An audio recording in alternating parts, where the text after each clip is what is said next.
हर हर महादेव। नमस्कार आप सभी को। मैं हार्दिक आप सभी का स्वागत करता हूँ हमारे इस YouTube चैनल पर जिसका नाम है धर्मोरक्षणा। अनंत काल से सनातन धर्म अपने इतिहास और उसकी विशेषताओं के लिए जग प्रसिद्ध है। हम आपके लिए सनातन धर्म से जुड़े साहित्य, विज्ञान, देवी देवताओं के महात्म्य और अन्य शास्त्र जो हमारे ऋषि मुनियों द्वारा रचित अथवा लिखित है, उन सभी की जानकारी आपके लिए यहाँ प्रस्तुत करेंगे। इस कलयुग में हर एक तक हमारे प्राचीन ग्रंथ, वेद, पुराण, उपनिषद और अन्य साहित्यों के विषय में रोचक जानकारी हम आपके लिए यहाँ प्रस्तुत करेंगे। आशा करते हैं हमें आपका सकारात्मक प्रतिसाद मिलता रहेगा। हर हर महादेव। श्री रुद्र संहिता द्वितीय खंड 5वां अध्याय संध्या का चरित्र। सूत जी बोले, हे ऋषियों, नारद जी के इस प्रकार प्रश्न करने पर ब्रह्मा जी ने कहा, मुने, संध्या का चरित्र सुनकर समस्त कामनियां सती साध्वी हो सकती है। वह संध्या मेरी मानस पुत्री थी जिसने घोर तपस्या करके अपना शरीर त्याग दिया था। फिर वह मुनिश्रेष्ठ मेधातिथि की पुत्री अरुंधति के रूप में जन्मी। संध्या ने तपस्या करते हुए अपना शरीर इसलिए त्याग दिया था क्योंकि वह स्वयं को पापिनी समझती थी। उसे देखकर स्वयं उसके पिता और भाइयों में काम की इच्छा जागृत हुई थी। तब उसने इसका प्रायश्चित करने के बारे में सोचा था। निश्चय किया कि वह अपना शरीर वैदिक अग्नि में जला देगी, जिससे मर्यादा स्थापित हो।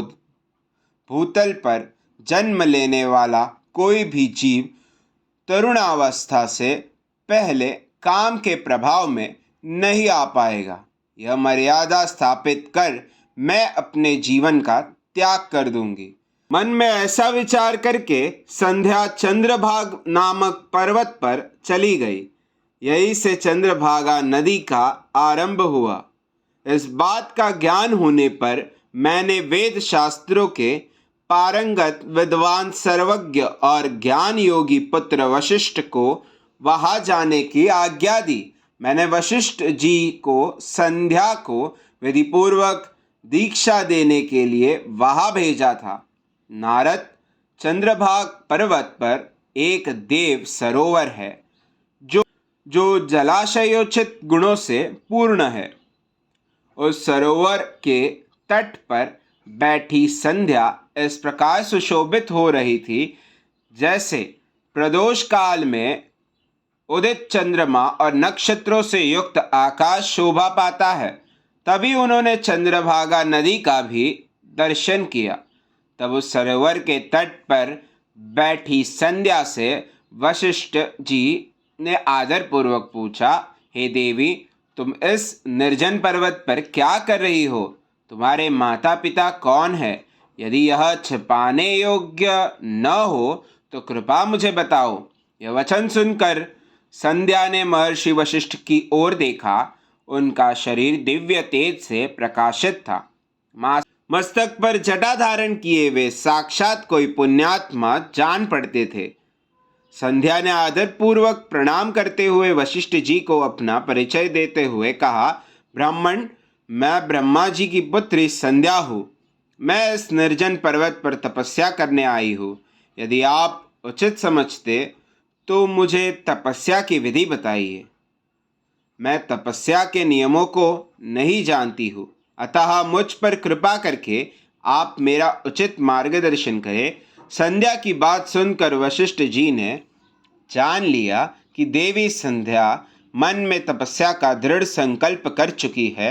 इसलिए वशिष्ठ जी ने भक्तवत्सल भगवान शिव का स्मरण करते हुए कहा, हे देवी, जो सबसे महान और उत्कृष्ट है, सभी के परम आराध्य है, जिन्हें परमात्मा कहा जाता है, तुम उन महादेव शिव को अपने हृदय में धारण करो। भगवान शिव ही धर्म, अर्थ, काम और मोक्ष के स्रोता है। तुम उन्हीं का भजन करो। ओम नमः शिवाय मंत्र का जाप करते हुए मौन तपस्या करो। उसके अनुसार मौन रहकर भी स्नान तथा शिव पूजन करो। प्रथम 2 बार छठे समय में जल को आहार के रूप में लो। तीसरी बार छठा समय आने पर उपवास करो। देवी, इस प्रकार की गई तपस्या ब्रह्मचर्य का फल देने वाली तथा अभीष्ट मनोरथों को पूर्ण करने वाली होती है। अपने मन में शुभ उद्देश्य लेकर शिव जी का मनन व चिंतन करो।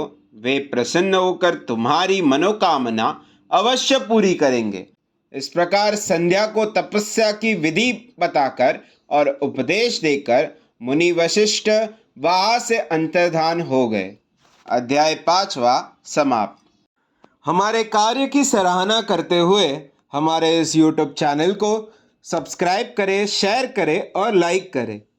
हमारे कार्य मानव जाति के हित हेतु अधिकांश मानव जाति तक पहुंचाने के लिए हमारी सहायता करें। भविष्य में हमारे सनातन धर्म के विषय में जानकारी प्राप्त करने हेतु हमारे साथ यहाँ बने रहिए हमारे इस YouTube चैनल पर, जिसका नाम है धर्मो रक्षणा। धर्मो रक्षति रक्षितः। हर हर महादेव।